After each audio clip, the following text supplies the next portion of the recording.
दर्शकवृन्द नमस्कार। समाज र सन्दर्भ कार्यक्रममा स्वागत छ। म प्रमिला खतिवडा। समाज र सन्दर्भ कार्यक्रममा आज हामी विशेष गरेर भारतमा कोरोना संक्रमण देखिएसँगै त्यसको असर नेपालमा पर्छ कि पर्दैन यस विषयवस्तुमा केन्द्रित भएर कुराकानी गर्नेछौँ। दर्शकवृन्द, पछिल्लो समय भारतमा कोरोना संक्रमण बढेसँगै नेपालमा पनि फेरि संक्रमणको दर उकालो लाग्ने हो कि भनेर त्रास पनि बढ्दै गएको छ। स्वास्थ्य तथा जनसङ्ख्या मन्त्रालयले कोरोना भाइरस संक्रमण नियन्त्रणका लागि पुनः सावधानी अपनाउन आग्रह समेत गरेको छ। यद्यपि आम सर्वसाधारणले स्वास्थ्य सुरक्षाको मापदण्ड पालना गरेका छन् कि छैनन् र अबको अवस्था कस्तो होला सचेत हुन कतिको जरुरी छ, यस विषयमा केन्द्रित भएर कुराकानी गर्नको लागि हाम्रो प्रत्यक्ष स्टुडियोमा हुनुहुन्छ इपिडेमियोलोजी तथा रोग नियन्त्रण महाशाखा टेकु अस्पतालका पूर्व निर्देशक डाक्टर बाबुराम मरासैनी। डाक्टर साहब, यहाँलाई स्वागत छ कार्यक्रममा। धन्यवाद। नमस्कार। डाक्टर साहब, अहिले विशेष गरेर मैले कार्यक्रमको सुरुवातमा भारतबाट उठान गर्न चाहे। भारतमा फेरि पनि अहिले कोरोना संक्रमणको दर उच्च रहेको छ भनेर भारतको विभिन्न राज्यमा यतिखेर लकडाउन पनि गर्न थालिएको अवस्था छ। यसको असर नेपालमा पर्छ कि पर्दैन, कस्तो देखिन्छ? पर्छ। यो सरुवा रोगमा चाहिँ अब हामीले ऐतिहासिक भनौँ न विगतदेखि अहिलेसम्मको चाहिँ नेपालमा जे रोग फैलियो त्यो रोग फैलिएको इतिहासलाई विश्लेषण गर्ने हो भने चाहिँ सबैजसो रोग दक्षिणतिरबाटै भारततिरबाटै नेपालतिर फैलिएको देखिन्छ। अब पहिला यो 14औं शताब्दीमा चीनमा प्लेग भन्ने रोग आयो। त्यो चाहिँ नेपालतिर आएन। हिमालय काटेर तिब्बत हुँदै हिमालय काटेर नेपालतिर नआएर अनि त्यसपछि चाहिँ अनि के गयो भने त्यो चाहिँ पश्चिमतिर लाग्यो। मङ्गोलिया हुँदै युरोपतिर गयो, किनभने त्यो व्यापारिक मार्ग थियो। मान्छेहरू सायद अब त्यो बेलामा चाहिँ गाडी चढ्दैन थिए, अब हिँडडुल गर्ने भरियाहरू अथवा घोडा खच्चरबाट सामानहरू ढुवान गर्थे। त्यसरी पश्चिम हुँदै हुँदै हुँदै गएर 1715मा काठमाडौँ आइपुग्यो भारत हुँदै, होइन? अब त्यो लामो अब चाहिँ त्यसले चाहिँ युरोप, त्यसपछि मध्यपूर्व, त्यसपछि अब भारत पसेर 1715मा काठमाडौँमा आएर धेरै मान्छेको ज्यान लियो। त्यो बेलाको इतिहासमा लेखिए अनुसार 18,700 मान्छेको मृत्यु भयो भनेपछि त्यो ठुलो सङ्ख्या हो। त्यो बेलाको जनसङ्ख्या काठमाडौँको थियो होला। अब त्यस्तै किसिमले अरू रोगहरू हेर्दाखेरि पनि जस्तो अब जापानी इन्सेफ्लाइटिस आयो 1980तिर। जापानिज इन्सेफ्लाइटिस पनि पहिला भारतमा देखियो, त्यसको 1-2 वर्षपछि नेपालमा देखियो र नेपालमा पनि त्यसले चाहिँ ठुलो प्रकोपको रूप धारण गर्यो धेरै वर्षसम्म। अब त्यस्तै किसिमले अब डेङ्गु अहिले चाहिँ सबैभन्दा पछिल्लो आएको चाहिँ डेङ्गु हो, अलि व्यापक रूपमा फैलिएको। त्यो डेङ्गु पनि पहिला चाहिँ अब दिल्लीतिर भारतका विभिन्न सहर हुँदै दिल्लीसम्म आयो। दिल्लीमा आएको 2-3 वर्षपछि नेपालमा चाहिँ आयो र त्यसको केही वर्षपछि नेपालमा पोहोर साल त ठुलै आउटब्रेक भयो। त्यसो गर्दाखेरि त्यो सबै त्यही छ। अब अरू पनि हेऱ्यो भने अब मलेरिया कसरी आयो भनेर चाहिँ गाह्रो छ। अब जस्तो कालाजार पनि पहिला पटनाको आसपास देखिया थियो त्यो कालाजार भन्ने रोग, पछि चाहिँ 10 वर्ष जति पछि नेपालको चाहिँ अनि चाहिँ सीमातिर आइपुग्यो, सीमावर्ती गाउँहरूमा। सबै रोगहरू चाहिँ हेऱ्यो भने दक्षिणतिरबाट नेपालमा आएको छ, नेपालतिर आएको छ। त्यसको एउटा प्रमुख कारण के हो भने नेपाल र भारत बिचमा खुला सीमा छ हामीसँग। अब त्यो चाहिँ अनि यहाँ बोर्डर हो भन्ने त छ, होइन? भौगोलिक चाहिँ छ, तर अब चाहिँ अरू किसिमले कहीँ पनि सीमा बन्धन भन्ने छैन। मानिस अब चाहिँ दैनिक कति मान्छे ओहोरदोहोर गर्छन् भन्ने पनि तथ्याङ्क राखेका छैनौँ हामीले। करिब 80वटा नाका रहेछन् मान्छे ओहोरदोहोर गर्ने, होइन? त्यो 80 नाकाबाट अब अरू अब ठुल्ठुलो अब सुनौली भयो, त्यसपछि नेपालगञ्ज भयो, वीरगञ्ज, अनि यता मोरङको रानी, यहाँबाट त अब धेरै ठुलो सङ्ख्यामा मान्छे ओहोरदोहोर हुन्छन् होला। बाँकीबाट थोरै गऱ्यो भने पनि दैनिक चाहिँ कम्तीमा पनि 1000 मान्छेको ओहोरदोहोर हुन्छ। त्यसो भए हुनाले चाहिँ त्यो कोही मान्छे खालि पारी गएर काम गर्ने अथवा त्यो चाहिँ सामान खरिद गरेर आउने, बेचेर आउने मात्रै छ भने, कोही चाहिँ अब चाहिँ अनि बाहिर इन्डियामा भारतमा काम गरिरहेकाहरू नेपालभित्र आउने छ। अब एउटा अर्को के छ भने त्यो व्यापारिक पनि हो कि। अब यो मुम्बई, सुरत, अहमदाबाद भनेका ठुला औद्योगिक क्षेत्रहरू, त्यहाँ धेरै चिज नेपाललाई चाहिने चिज, धेरै जसो चिज चाहिँ त्यहीँ औषधि त्यहीँ उत्पादन हुन्छ, कपडाहरू त्यहीँ उत्पादन हुन्छ, होइन? अनि अब अनि चाहिँ त्यो कपडाहरूको सिधै गाडीमा राखेर चाहिँ काठमाडौँसम्म पोखरासम्म आइपुग्ने हुन्छ। मलाई लाग्छ त्यो 1000 भन्दा बेसी ट्रक दैनिक आउँछन्। त्यसमा कम्तीमा 2 जना मान्छे हुन्छन्। यी जति पनि महामारीको रूपमा नेपालमा रोगहरू भित्रिएका छन्, यी रोगहरू भनेको चाहिँ दोस्रो तेस्रो मुलुकबाटले गर्दाखेरि नै चाहिँ नेपालमा जोखिम बढेको देखिएको छ। एकदम त्यो चाहिँ ठिक हो। अब एउटा मात्रै पोइन्ट भन्न भुलेँ मैले, फेरि नेपाल र भारतको पारिवारिक जस्तो वीरगञ्ज रक्सौल धेरै धेरै जनसङ्ख्या छ कि। अब जस्तो अब यता तिब्बततिर हेऱ्यो भने अथवा तिब्बत र नेपालको हेऱ्यो भने अलिकति किमाथान्कामा अलिकति बेसी मान्छे छन् क्यारे, अब पारिपट्टि अनि चाहिँ छैन होइन। अब उतापट्टि हेऱ्यो भने चाहिँ धेरै ठाउँमा हेऱ्यो भने दिनभरि हिँडेपछि मात्रै तिब्बतको एउटा सानो बजारसम्म मात्रै पुगिन सक्ने छ। त्यसरी अब हाम्रो चाहिँ त्यो मानवको भेट चाहिँ निकै कम हुन्छ उताको र यताको। फेरि यता चाहिँ के छ भने जाडो महिनामा पारि जान सक्ने सम्भावना पनि कम छ, गर्मीको सीमित महिनामा छ। त्यसैले गर्दाखेरि यो चाहिँ हाम्रो उत्तरतिरबाट यो रोग आउने सम्भावना कम हुँदो रहेछ। धेरै जसो अब यो दक्षिणतिरबाट चाहिँ यो विभिन्न मैले बताएको कारणहरूले गर्दाखेरि रोग चाहिँ व्यापक रूपमा नेपालमा आउने र अहिले तपाईँले बताउनुभयो इन्डियामा बढ्यो, जहाँबाट बढेको छ नि अब त्यही मुम्बई सुरतहरू यिनीहरू त्यही धेरै छ, त्यहीँबाट धेरै सामान नेपाल आउँछ। सुरुवातमा पनि त नेपालमा कोरोना भाइरस त खासै देखिएकै थिएन नि। हामीले सिमानाका खुला गरेपछि नेपालमा वृद्धि भएको कारण पनि भारतको खुला सीमाका नाकाकै कारणले हो। अब अहिले पनि भनौँ न भारतमा दोस्रो लहरको कोरोना भाइरस देखिएको छ। अब नेपालमा साम्य हुँदै गएको अवस्था पनि देखिएको छ सरकारी तथ्याङ्क हेर्दाखेरि, आँकडा हेर्दाखेरि पनि। अब यसले जोखिम चाहिँ कतिको बढाउँछ? होइन यो त अब बढिहाल्छ। अब किनभने यसो हुन्छ, अब यो नयाँ भाइरस पनि हुनसक्छ। अब यो त अनुसन्धानले यो चाहिँ प्रयोगशालाले बताउलान्। यो पोहोर सालतिरकै पुरानै भाइरस हो कि जो अब लन्डनमा, ब्राजिलमा, त्यसपछि चाहिँ साउथ अफ्रिकातिर भेटिएको नयाँ खालको भाइरस जो चाहिँ अलिक बेसी सङ्क्रामक छ, त्यस्तो खालको भाइरस हो भन्ने चाहिँ देखाउला प्रयोगशालाको रिपोर्टहरूले। त्यसले गर्दाखेरि त अब हामीलाई त जोखिम त अब अहिले सामान्य जोखिम थियो। अब यो जोखिम शून्य त थिएन, सामान्य जोखिम थियो। अब चाहिँ हामी फेरि उच्च जोखिममा उक्लेका छौँ। उच्च जोखिम भएर अब यहाँ चाहिँ व्यापक रूपमा फैलिन सक्ने सम्भावना चाहिँ बेसी भयो। त्यो पोहोर साल सङ्क्रमण भइरहेकालाई पनि यो नयाँ यदि चाहिँ त्यो न्यू भेरिएन्ट भन्छ जुन चाहिँ अलिकति यो आनुवंशिक परिवर्तन भएको भाइरस छ, त्यो भाइरसले फेरि सङ्क्रमण गराउन सक्ने सम्भावना पनि रहिरहन्छ। त्यसैले चाहिँ हामी त अलि सतर्क त हुनैपर्छ। जोखिम त हाम्रो त धेरै बढ्यो। डाक्टर साहब, जस्तै यो भारतमा पछिल्लो 4-5 महिनामा दैनिक सङ्क्रमण दर बढेको देखिएको छ। यो भनेको फेरि केही समयको ग्याप पछि बढेको देखिएको छ। नेपालमा पनि सुरुमा धेरै वात्तै किसिमले आयो, अहिले भनेको सामान्य अवस्थामा फर्किएको छ भनेपछि हाम्रो पनि अब सामान्य अवस्थामा फर्किँदा फर्किँदै हामी कोरोना भाइरस मुक्त भयौँ है भन्न सक्ने अवस्था त रहेन रहेछ भन्ने देखाइ नि, होइन? थिएन होइन। यो भारत र नेपालमा भएको के हो भने जाडोको महिनामा उस्तै छ कि प्रचलनहरू। जाडोको महिनामा अब नेपालमा त होइन, जाडोको महिना उत्तरी भेगका मान्छेहरूले खासै काम गर्दैनन् त्यहाँ। अब किनभने हिउँ पर्छ अनि त्यहाँ उहाँले लगाउने चाहिँ एक बाली मात्रै हो। पहाडतिर यता मध्य पहाडमा चाहिँ अनि 2 बालीसम्म लगाउँछन्, तराईकोले यति नै लगाउँछ। तर भए तापनि अब यो कार्तिकमा धान स्याहारिसकेपछि मङ्सिर पुस माघमा खासै ठुलो काम चाहिँ हुँदैन हेर्नुहोस् खेतीपातीको। अनि मान्छेहरू चाहिँ अनि अब जाडो भएको कारणले घर छोडेर अब कता कता जाने घुम्ने यो पनि अत्यावश्यक काममा गएको मान्छे हिँड्दैन। व्यापारीहरू पनि सामान ल्याउन ओर्न जाँदैनन् हेर्नुहोस्, होइन? जाँदैनन्। अनि त्यसो भए हुनाले चाहिँ अनि यो जाडोको महिनामा मान्छेहरू घरतिरै बस्ने, दिनभरि घाम ताप्ने, होइन? अनि त्यसो भए हुनाले चाहिँ यो चाहिँ सर्न कम भयो, भेटघाट पनि कम भयो। अब तर के हुन्छ भने अब यो चैत लागेपछि अब मानवीय क्रियाकलापहरू बढ्छ हेर्नुहोस्। मानवीय क्रियाकलापहरू बढ्ने। अब बाजुराको मैले उदाहरणको लागि मात्रै दिएँ। अब बाजुराको कसैलाई अब चाहिँ अब व्यापार गरिरहेकोलाई सामान चाहियो, उहाँले चाहिँ धनगढी आउनु होला या काठमाडौँ आएर सामानहरू लैजानु होला, होइन? त्यो अब ट्रक आउने भयो, ट्रकमा अरू फेरि ट्रकको सहायक पनि हुन्छन् होला। त्यसैले अब गर्दाखेरि उहाँको मान्छे यता आउने, यताको मान्छे उता जाने। अब अलिकति गर्मी अब जाडो छैन भन्ने भएपछि मानवीय अरू किसिमको काम भएका मान्छेहरू पनि ओहोरदोहोर ज्यादा बढ्ने, ट्राफिक ज्यादा बढ्ने। त्यो कारणले गर्दाखेरि चाहिँ अनि त्यसपछि अब जाडोको एउटा क्यारेक्टर के भने जाडोमा घाम ताप्छ, मजासँग घाम लाग्छ नेपालमा। युरोपमा लाग्दैन, त्यस्तो हुँदैन। घाम लागेको छ तर बाहिर तपाईँ बस्नै सक्नुहुन्न, यति चिसो छ कि बस्न सक्नुहुन्न। युरोपको नर्थ अमेरिकामा युरोपमा तपाईँ बाहिर घाम त लागेको छ टटो, तर त्यो घामको कुनै त्यो चाहिँ तातो नै छैन।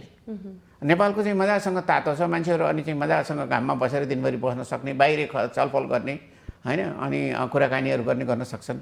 त्यसैले चाहिँ अब यो चाहिँ स्लो डाउन भयो, स्लो डाउन भएको यो चाहिँ दसैँपछि, दसैँ तिहारपछि अब त्यो चाहिँ हुँदैन। अब मान्छे भित्र बस्नु पर्ने भयो, कोठाभित्र बस्ने बित्तिकै अब चाहिँ फेरि यो चाहिँ रोग चाहिँ फैलिन सक्ने सम्भावना बढ्ता भयो। क्रियाकलापहरू पनि अरू विभिन्न क्रियाकलापहरू भारतबाट नेपालतिर मान्छेहरू आउने त्यो पनि हुन्छ। खास गरी चाहिँ यो सुदूरपश्चिम मध्यपश्चिमको केही भागमा यो नयाँ वर्ष मनाउनको लागि पनि उता भारततिर भएका नेपालीहरू फर्किन्छन्। दुई किसिमको छ भारतमा बस्ने, एउटा चाहिँ 12 महिना काम गर्ने खालको, एउटा चाहिँ यो दसैँ तिहार मानिसकेपछि यो 5-6 महिना अब कहीँ कति अब यो छोटो काम गर्ने होइन, छोटो काम गर्ने। अब यो भारतको यो उत्तरी भेगला काला पहाड भन्छन्, काला पहाड गएर छोटो कामहरू गर्ने। अनि त्यसपछि चाहिँ अनि वैशाख लागेपछि फेरि हाम्रो आफ्नो कृषिको लागि फर्केर आउने पनि ठुलो जनसङ्ख्या छ। उनीहरूको त्यो फर्किने पनि यही चैत्र वैशाख हो समय। धेरै जसो चाहिँ यो नयाँ वर्षलाई मानेर फर्किन्छन्। त्यसले गर्दाखेरि पनि भारततिरबाट चाहिँ अनि सङ्क्रमितहरू नेपालीहरू नै सङ्क्रमित भएर आउने सम्भावना पनि बढ्यो। डाक्टर साहब, यो केही समय अगाडि हामीले कोरोना भाइरस नेपालमा भर्खर मात्रामा छिर्दाखेरि हामी धेरै डिस्टेन्सहरू मेन्टेन गरिरहेका हुन्थ्यौँ। कोरोना भाइरस सर्छ भनेर एक किसिमको त्रास डर थियो, आम मानिसमा रहेको थियो। अहिले पछिल्लो समय हेऱ्यौँ भने हामी सभा सम्मेलन जुलुसहरू भइरहेका छन्, हजारौँ मानिसहरू सडकमा ओर्लिएका छन्, डिस्टेन्स मेन्टेन छैन, मास्कहरू प्रयोग गरिएको छैन, सेनिटाइजरको प्रयोग गरिएको छैन। सरकारले मापदण्ड पुरा गर भन्छ, तर सरकारी पक्षबाटै अवलम्बन भइरहेको घटना पनि छ। फेरि पनि पुनः सरकारले लकडाउनको फेरि पनि सरकारले फेरि आज्ञाहरू पालन गर्न भनेर भनेको छ, निर्देशनहरू दिएको अवस्था रहेको छ। अब यसले के सङ्केत गर्छ? अब यसमा अब अलिकति म थ्योरिटिकल कुरा गर्छु, सैद्धान्तिक कुरा गर्छु। यो व्यक्तिगत स्वतन्त्रताले के भनौँ, नेपालको अब संविधानले तैँले मन लागेको धर्म मान्न पाउँछस्, बोल्न पाउँछस्, सम्पत्ति आर्जन गर्न पाउँछस्, सबै भनौँ होइन। अनि अब मान्छेले अनि चाहिँ त्यही रूपमा लिन्छन् कि अब त्यसरी लिए व्यक्तिले, मैले किन लाउने मास्क? व्यक्तिले समुदायको जिम्मेवारीलाई सम्झिएन, समुदायले व्यक्तिलाई नियन्त्रण गर्न खोज्यो, तैँले किन मास्क लाउँदैनस् भने यो समुदाय र अनि त्यसपछि यो व्यक्तिको बिचमा व्यक्तिगत स्वतन्त्रता र समुदायको नियन्त्रण अथवा सरकारको नियन्त्रणको बिचमा संसारभरि नै ठुलो अनि चाहिँ यो चाहिँ एक प्रकारको यो द्वन्द्व छ। हेर्नु, एक प्रकारको द्वन्द्व छ। अब व्यक्तिले भन्छ म त मोटरसाइकल चलाउँछु नि, हेलमेट नलाइकन चलाउनु पाए हुन्थ्यो भन्छ।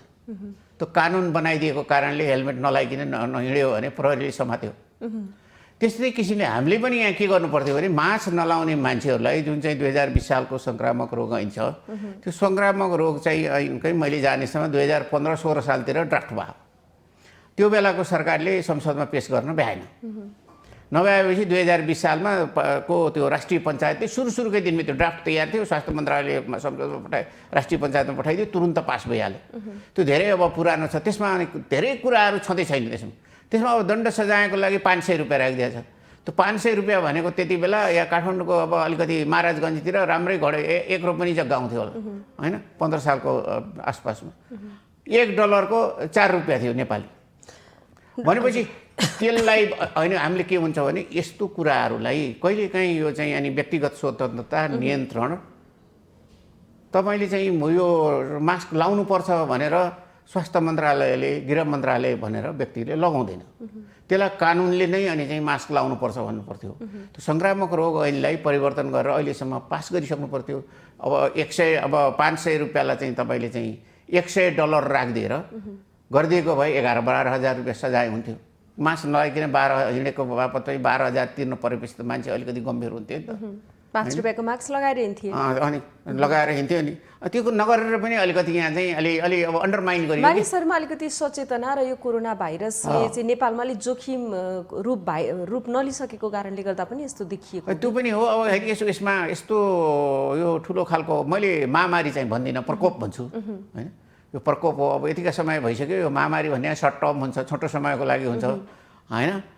अनि त्यसपछि अहिले महामारी भन्ने शब्द त्यति प्रचलनमा पनि छैन अहिले चाहिँ। महा भनेको धेरै, मारी भनेको मार्ने हो कि, त्यस्तो धेरै मार्ने पनि होइन, धेरैलाई बिरामी पार्ने मात्रै हो यो। अब मारीको हिसाबले कप छ। त्यसैले मैले चाहिँ यसलाई प्रकोप भन्छु। यो प्रकोपमा अब कस्तो हुन्छ भने चाहिँ प्रकोपमा चाहिँ व्यापक रूपमा अफवाहहरू फैलिन्छ। अब अहिले चाहिँ संसार एकदम सानो भएको छ। अमेरिकामा के भइरहेको छ भन्ने कुराको, अमेरिकाहरूले कसरी ल्याएछन् कोरोना नियन्त्रणको लागि, कसरी आफूलाई बचाइरहेका छन् भन्ने कुरा तुरुन्तै अहिले चाहिँ 2-4 मिनटभित्रै नेपाल आइपुग्छ। 2-4 मिनट पनि लाग्दैन भनौँ न। तपाईँले चाहिँ अनि चाहिँ पाउनुहुन्छ। त्यसै त्यहाँ पनि एक किसिमको अफवाहहरू हल्लाहरू फैलिरहेको हुन्छ। त्यो अफवाह र हल्लाहरूको पछाडि लागेर मान्छेहरूले अब यहाँ पनि अनि चाहिँ त्यस्तै अनि चाहिँ भएर अब त्यो चाहिँ अनि चाहिँ मास्क नलाउने यो चाहिँ अनि चाहिँ गर्न चाहिँ अनि रुचाउँछन् होइन। मास्क लाउने नलाउने मेरो व्यक्तिगत स्वतन्त्रता हो भन्नु पर्थ्यो।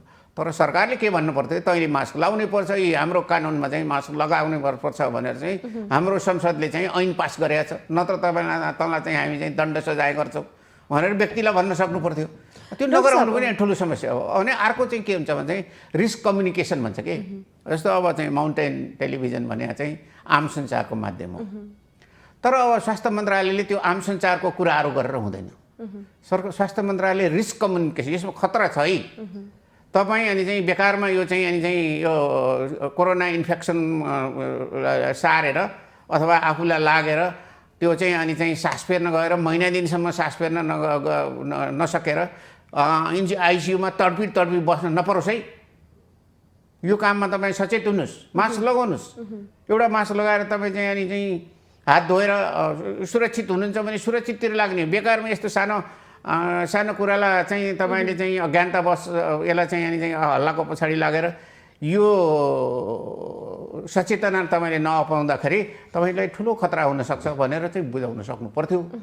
स्वास्थ्य मन्त्रालयले त्यो पनि गरेन, कानुनी रूपमा पनि चुकिया छ।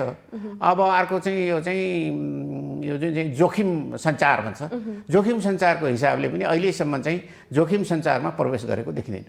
डाक्टर साहब, म यहाँलाई भारत र नेपालको कुरा गरिरहँदाखेरि जस्तो भारतमा जनवरीबाट कोरोना विरुद्धको खोप अभियान सुरु भएको थियो, करोडौँ मानिसले खोप लगाइसकेको अवस्था पनि रहेछ। तर यो खोप लगाउँदै पनि वात्तै चाहिँ किन बढ्यो त?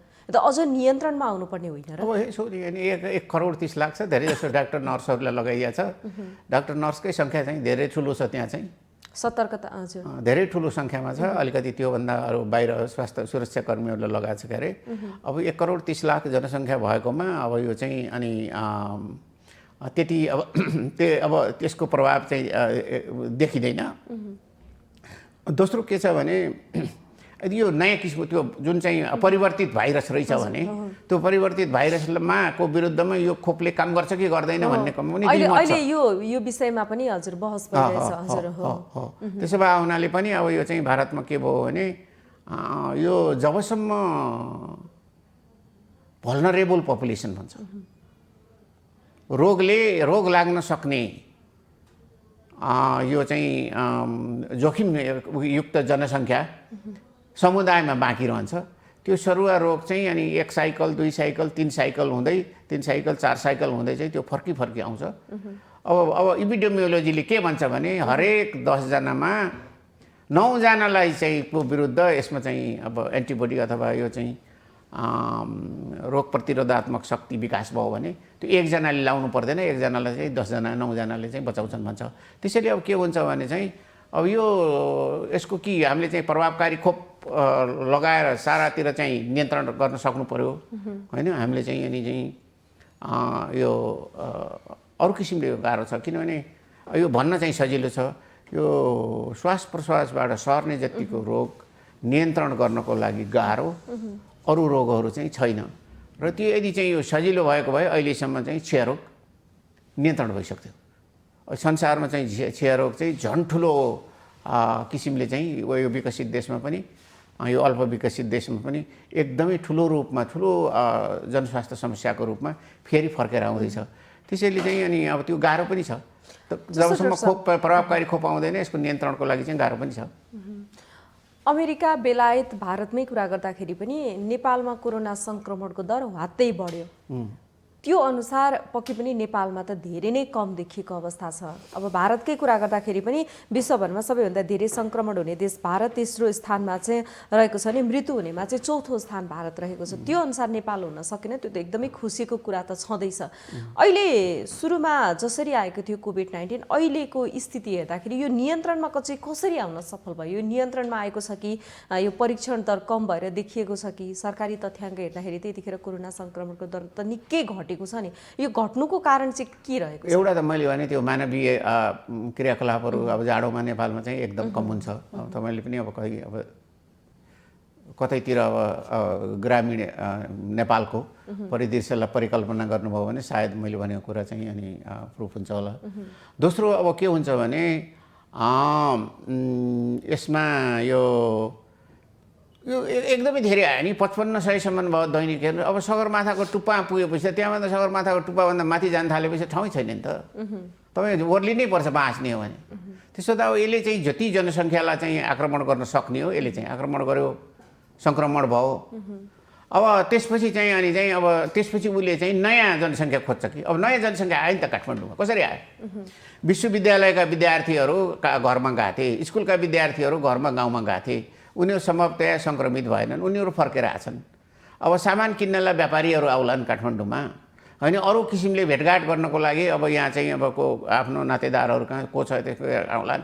अब ती चाहिँ अनि चाहिँ अब असङ्क्रमित व्यक्तिहरू अथवा खोप नलागेका व्यक्तिहरू रहेछन् भने अनि तिनलाई आधार बनाएर यो रोग चाहिँ फेरि फैलिन्छ। हेर्नुहोस् होइन, यो रोग चाहिँ त्यसरी चाहिँ फेरि फैलिन्छ।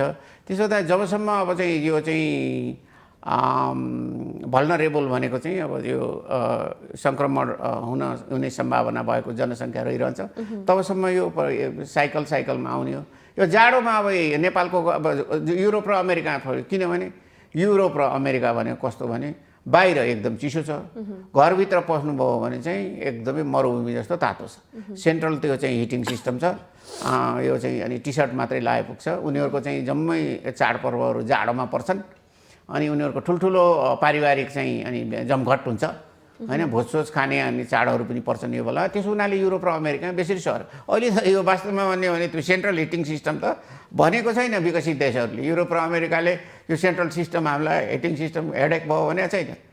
हामी चाहिँ अब यसलाई चाहिँ हामीले जाडोलाई चाहिँ असाध्यै जाडो मानेका छौँ। हामी कहाँ हिटिङ सिस्टम छैन, राति अब चाहिँ अनि उठ्नु पऱ्यो भने कति चिसो हुन्छ, सिरक छोडेर उठ्नु पऱ्यो भने। त्यसो भए हुनाले त्यो चाहिँ अब अहिले हाम्रो लागि चाहिँ अब चाहिँ एक प्रकारको एउटा राम्रो कुरा भएछ होइन। त्यसले गर्दाखेरि अब हामी कहाँ के भयो भने चाहिँ त्यो रोग चाहिँ सरेन। तर अब युरोप अमेरिकातिर धेरै सर्यो। अब के हुन्छ भने उनीहरू कहाँ उहाँहरू कहाँ चाहिँ अब यो सेन्ट्रल हिटिङ सिस्टम बन्द हुन्छ। अब यतिकै अब चाहिँ अनि केही पनि चाहिँदैन, यतिकै अब न्यानो हुन्छ कोठाहरू। त्यो न्यानो भइसकेपछि के हुन्छ भने उता कम हुन्छ। अब हाम्रोतिर चाहिँ हामी चाहिँ के हुन्छ भने धेरै तातो भएको हुनाले हामी कोठातिर बस्नुपर्ने, फ्यान लगाउनु पर्ने, एसी लगाउनु पर्ने हुनाले यतातिर सर्ने हो। त्यसैले यो बिचमा अब चाहिँ मत्तर हुनाको तपाईँले जुन सोध्नुभएको कारण थियो त्यो एउटा चाहिँ त हाम्रो मानवीय क्रियाकलापहरू भयो। अनि त्यसपछि अब चाहिँ दोस्रो चाहिँ एकदमै व्यापक रूपमा फैलियो। ठुला सहरहरूमा चाहिँ नेपालको अब विराटनगर, पोखरा, वीरगञ्ज, काठमाडौँ, नेपालगञ्ज अथवा यता बुटवल, भैरवातिर हेर यो व्यापक रूपमा फैलियो। हेर्नुहोस् व्यापक रूपमा फैलियो। त्यो एकचोटि त्यसरी फैलिसकेपछि केही अनि चाहिँ यो चाहिँ स्लो डाउन हुन्छ। हेर्नुहोस् स्लो डाउन हुन्छ, फेरि यसले चाहिँ अनि चाहिँ यो फेरि अब कहाँ छ जोखिमयुक्त जनसङ्ख्या भनेर त्यो जोखिमयुक्त जनसङ्ख्यालाई आधार बनाएर फेरि फैलिन्छ दोस्रो राउन्ड। यो अहिले डाक्टर साहब फैलिएको छ नि यो कोरोनाको यो दोस्रो लहर आएको छ कि छैन, नेपालमा भित्रिएको छ कि छैन? आधिकारिक रूपमा त पुष्टि भइसकेको छैन कि रे? यो त भइसकेको छैन, तर अब मलाई लाग्छ यो चाहिँ अब नेपालमा चाहिँ दोस्रो लहर सुरु भइसकेको सङ्केतहरू देखिएको छ। अब यो एक त यो अलिकति यो दैनिक यो नम्बर इपिडेमियोलोजीले के भन्छ भने एकचोटि 70 आइसकेपछि त्यो 70 भन्दा तल हुनु पर्थ्यो। 70 आएपछि 65, 60, 55, 50 हुँदै तल झर्दै जानु पर्थ्यो। त्यो नगएर फेरि अनि चाहिँ अनि माथि जान थाल्नु चाहिँ यो चाहिँ अनि चाहिँ रोग चाहिँ अब फेरि नयाँ रूपमा फैलिन थालेको भन्ने चाहिँ सङ्केत हो। त्यसो त यो चाहिँ अब दोस्रो लहर चाहिँ सुरु भइसके जस्तो देखिन्छ। यो एकदमै अब असाध्यै सुरुको फेजमा छ। अब यो चाहिँ अनि हुँदाहुँदै अनि त्यसपछि अब वात्तै अब कुनै दिनदेखि 500, 600, 1000 बिरामीहरू चाहिँ अनि सङ्क्रमितहरू फेला पर्ने सम्भावना रहन्छ। अहिले जस्तो डक्टरहरूको भनाइअनुसार पनि कोरोना भाइरसले नयाँ किसिमको रूपहरू परिवर्तन गरिरहेको छ भनेर भनिरहँदा नियन्त्रणमा चुनौती चाहिँ किन देखिरहेको छ? यसो नियन्त्रणमा चुनौती यो श्वास प्रश्वासबाट भने नि मैले, श्वास प्रश्वासबाट सर्ने रोग नियन्त्रण गर्नको लागि जतिको गाह्रो संसारमा कुनै पनि रोग नियन्त्रण गर्नको लागि चाहिँ त हैजा नियन्त्रण भयो, धेरै नियन्त्रण भयो नि त अहिले फर्किएको छ फेरि। अनि अब यो बिफोर नियन्त्रण भयो, यदि श्वास प्रश्वासबाट सर्ने भएको भए गाह्रो हुन्थ्यो होला। तर अब किनभने यो मानवीय क्रियाकलापकै होइन। अब नाकमा अलिकति यहाँ पानी निक्ल्यो कि मान्छेको अब यत्तिकै छ होइन, थाहा छ यो छुनुहुन्न, अब त्यो कहाँ, अब त्यो त अब मान्छेले हात गइहाल्छ, अब समातेर अब कहीँनिर चाहिँ छोइहाल्छ हेर्नुहोस् होइन, कहीँनिर छोइन्छ। यो मानवीय व्यवहारसँग, मानवीय अनि चाहिँ यो चालचलनसँग पनि अनि सम्बन्धित भएको कारणले यो श्वास प्रश्वासबाट सर्ने रोगहरू नियन्त्रण गर्नको लागि असाध्यै अप्ठ्यारो छ। यो सजिलो चाहिँ होइन, एउटा मात्रै त्यही उपाय हो यो नियन्त्रण गर्नको लागि। अब तर सरसफाइ, मास्क लगायो, यताउता गऱ्यो भने हामीले चाहिँ धेरै नियन्त्रण गर्न त सक्छौँ, तर यसलाई चाहिँ शून्य बनाएर यसलाई चाहिँ देशबाट निमिट्यान्ने पार्ने पूर्ण नियन्त्रणमा चाहिँ हामीले लिन सक्ने सम्भावना चाहिँ हुँदैन।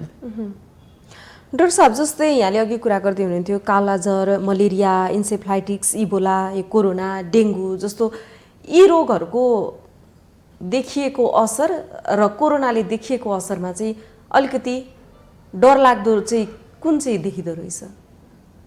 होइन, अब यो त इबोला त भयानक खतरा, तर के थियो भने यो श्वास प्रश्वासबाट सर्ने होइन, छोयो कि जाने। अब यहाँ त मान्छे अब यहाँ छुँदै छुँदै तपाईँ अब चाहिँ बाटा हिँड्यो भने धक्का लाउँदै हिँडिरहेका हुन्छन् अहिले पनि। कसैले त हातै पछाडि राखेर जान्छ, यसो गरेर चाहिँ धक्कल्छ। यस्तो खालको भएको भए त नेपालमा इबोला आएको भए त समाप्त पार्थ्यो नेपालीहरूलाई है। अब त्यो चाहिँ तर अब त्यसको के थियो भने यसको जस्तो त्यसको त मृत्युदर नै धेरै माथि छ, उच्च मृत्युदर छ होइन। अनि अब त्यो बिरामी छोयो अनि अब नर्सहरूसम्म, डाक्टरहरूसम्म धेरैलाई मार्यो कि इबोलाले, यसले पनि मार्यो मार्न त। तर त्यो अब हेर्दाखेरि त्यो अब सङ्ख्यात्मक रूपमा हेऱ्यो भने इबोलाले चाहिँ धेरैजनालाई सखाप पार्यो होइन। यसले पनि अब डाक्टर र नर्सहरूको त मलाई लाग्छ यो व्यवसायीहरूमा चाहिँ सबभन्दा अथवा यो इतिहासमा सबैभन्दा धेरै डाक्टर नर्सहरूको, इटालीमा मात्रै 1000 चिकित्सकहरूको मृत्यु भएको छ, 1000 भन्दा बढीको भएको छ। नर्सहरू त कति छ। त्यसो गर्दाखेरि अब यो समग्रमा भन्दाखेरि के हो भने चाहिँ यो चाहिँ मानवीय व्यवहारसँग सम्बन्धित रोग पर्यो, मानवको हाम्रो चाहिँ चालचलनसँग सम्बन्धित रोग पर्यो। त्यसैले गर्दाखेरि अब चाहिँ यसको नियन्त्रण चाहिँ अलिकति अप्ठ्यारो छ, कठिन छ।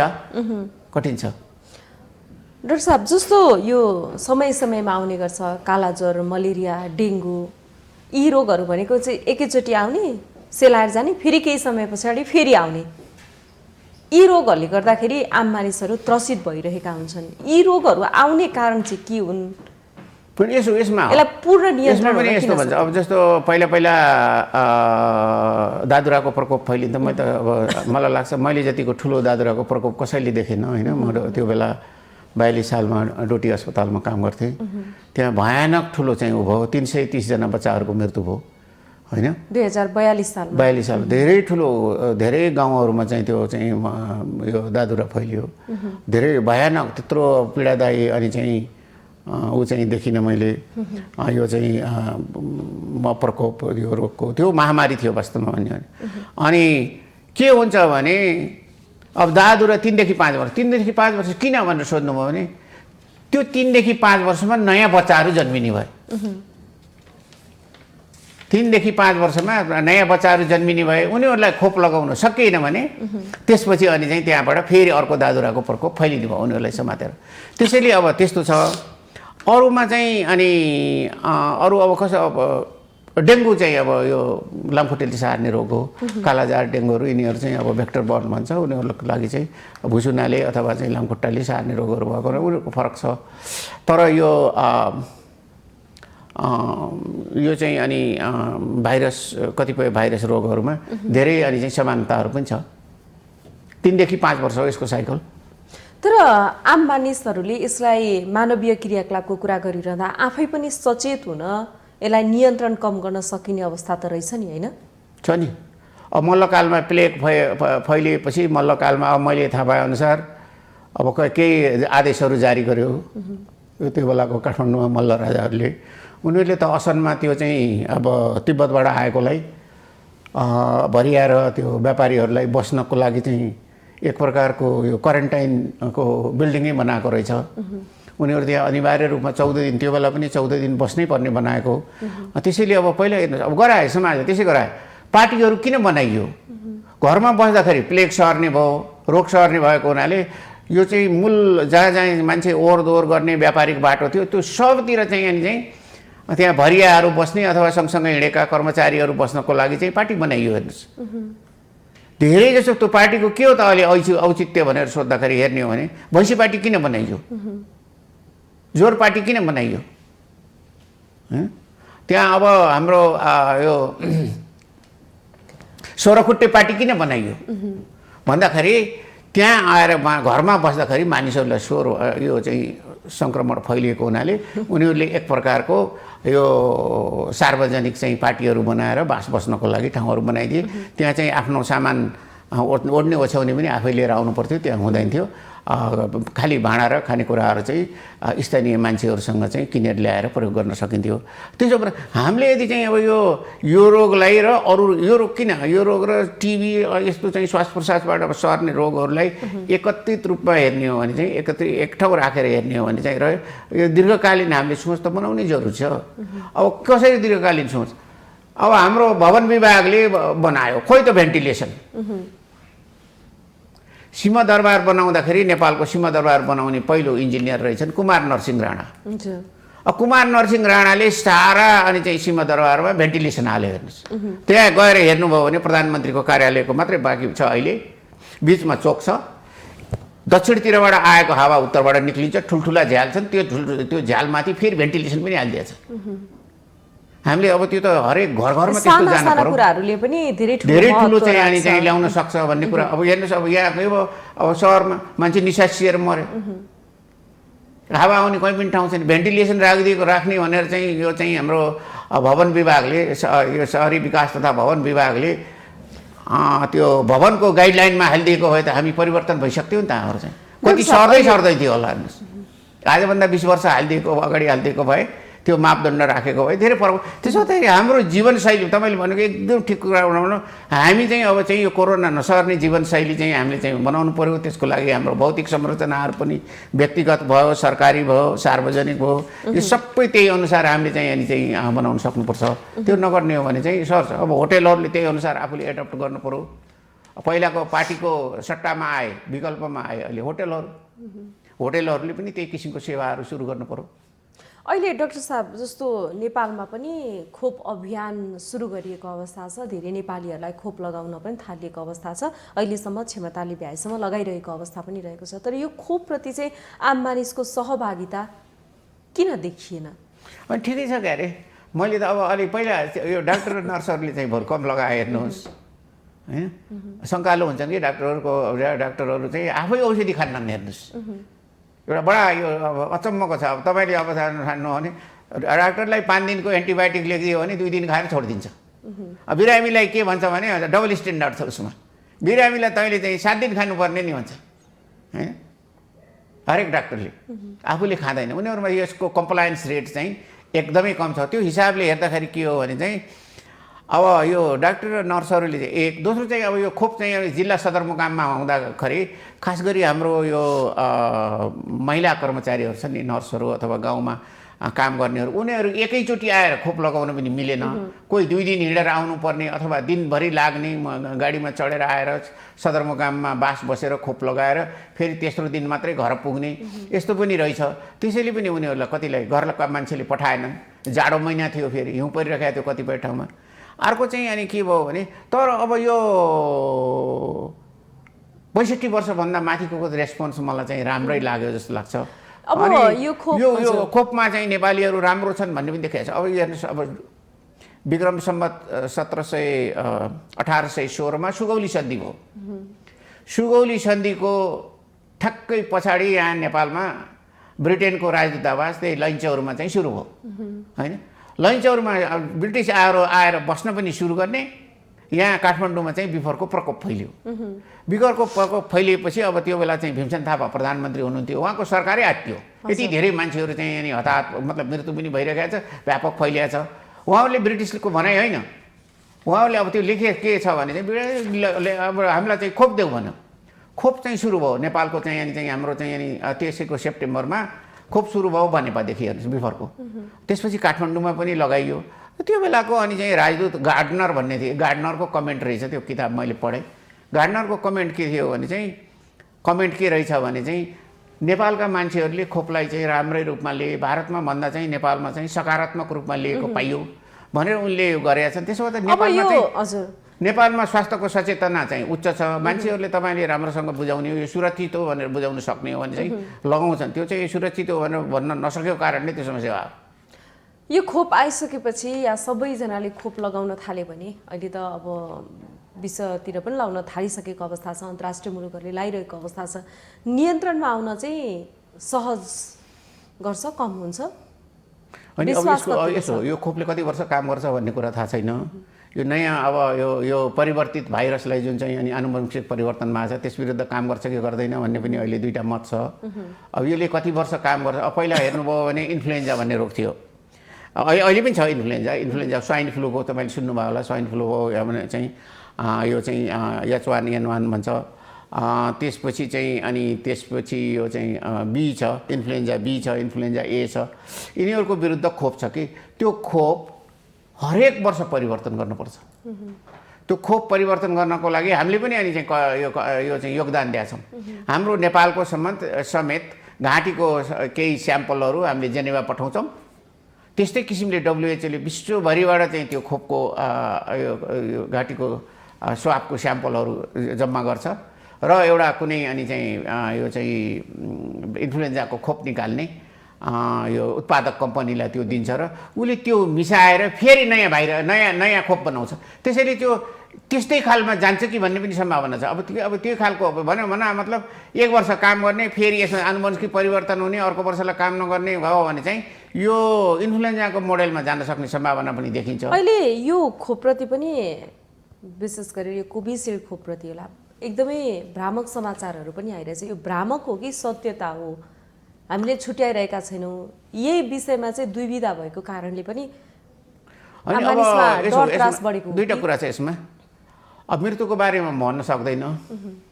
मृत्युको बारेमा मलाई के छ भने भनाइ 4 लाख मान्छेलाई तपाईँले मजासँग चाहिँ अनि चाहिँ चिनी पनि नराखेको खिर बनाएर खुवाउनु भयो भने, 1 कप खिर र 1 गिलास तातो पानी खुवाउनु भयो भने त्यो 4 लाख मध्ये कसै न कसैको मृत्यु हुन्छ। त्यो खिरको कारणले मृत्यु भयो होइन। त्यो अब त्यो एक प्रकारको अब भवितव्य हो, हेर्नुहोस् भवितव्य हो होइन, को इन्सिडेन्ट भन्छ त्यस्तो भए हो। त्यसैले त्यस्तो कसैको मृत्यु चाहिँ हुनसक्छ। त्यो मृत्युलाई यससँग ल्याएर जोड्नुपर्ने सम्भावना छैन। मृत्युको एकदमै स्पष्ट हुन्छ, मुख सुन्निन्छ, पुरा डाबरहरू आएको जस्तो एलर्जी भएर चाहिँ अनि आयो भने यो चाहिँ कोरोना भाइरसको त्यस्तो खालको रिपोर्ट छैन।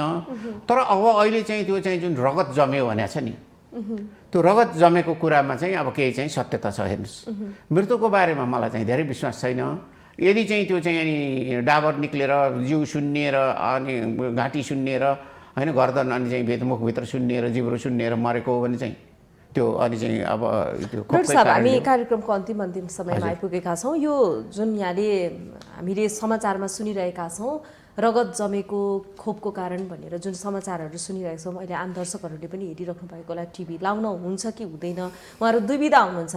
हामीले त लगाइरहेको अवस्था छौँ, एकदमै राम्रो छ भनेर पनि भनिरहेका छौँ, तर यस्ता समाचारहरूले उहाँहरू प्रभावित भइराख्नु भएको हुन्छ।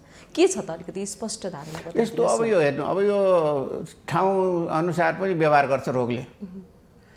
अब विश्वमा मैले हेर्दाखेरि अब महिला र पुरुष छन्, त्यसपछि अब अर्को 3 प्रकारको हामी पृथ्वीवासी छौँ कि। एउटा चाहिँ गोराहरू छन्, व्हाइट, अर्को अफ्रिकीहरू छन्, अर्को अरू बाँकी चाहिँ अनि विश्वका मान्छेहरू छन्। अब खास गरी चाहिँ एसियाका मान्छेहरू हेऱ्यो भने हामी ठिक्कै हामी गाउँगोरा, उनीहरू काला, उनीहरू गोरा भएर होइन, 3 किसिमका छन्। 3 किसिममा रोगले पनि फरक किसिमले चाहिँ अनि यो व्यवहार गरेको देखिन्छ कि एट्याक गर्दाखेरि हो। जस्तो बिफोरले गोराहरूमा एकदमै कम थियो असर चाहिँ, उनीहरूको मृत्यु चाहिँ एकदमै कम हो। तर यो चाहिँ एसियामा असाध्यै यो कडा थियो। हेर्नुहोस् हाम्रो त राजाकै मृत्यु भयो। हेर्नुहोस् राजा गिरबाड युद्धलाई चाहिँ अनि बिफोर लागेर उहाँ चाहिँ अनि चाहिँ त्यसैको कारणले उहाँको निधन भयो। हेर्नुहोस् दुःखद निधन भयो। एकदम यङ 18 वर्षको भर्खर राजा भएको मान्छे अनि राजा घोषणा भएको अनि चाहिँ बिफर लागेर मृत्यु हो। त्यसैले यो भागमा चाहिँ असाध्यै कडा। त्यसो भए उनीहरूले यसको पनि देखिएको छ। यो फेरि के देखियो भने कोरोनाले अलि अब चाहिँ व्हाइट पपुलेसनलाई बेसी असर गरेको कि जस्तो पनि देखिन्छ। युरोप र अमेरिकातिरको मृत्युदर धेरै छ, हेर्नुहोस् 5% जस्तो छ। तर एसियातिर यसको चाहिँ अनि अलिकति 1 देखि 2% मात्रै, हामीमा पनि 1% को हाराहारी छ। त्यसैले हेर्दाखेरि यो चाहिँ अब ठाउँ ठाउँमा हेर्दाखेरि यसले चाहिँ फरक खालको व्यवहार गरेको देखिन्छ। त्यसैले अब यसको अब यो अब खोपले अब मेन चाहिँ अब चाहिँ यसको योगदान दिने खोपले हो। कार्य खोपले योगदान दिन सकेन भने हामी अब चौथो पाँचौँ साइकलसम्ममा अब 80 देखि 90% मान्छे सङ्क्रमित हुन्छन् होला। त्यसपछि यो चाहिँ अनि कति अब धेरै अनि चाहिँ कम भएर जान्छ होला भन्ने चाहिँ अनुमान गर्न चाहिँ सकिने अवस्था छ। हस् डाक्टर साहब, यहाँको महत्त्वपूर्ण समय र संवादको लागि यहाँलाई धेरै धेरै धन्यवाद। धन्यवाद।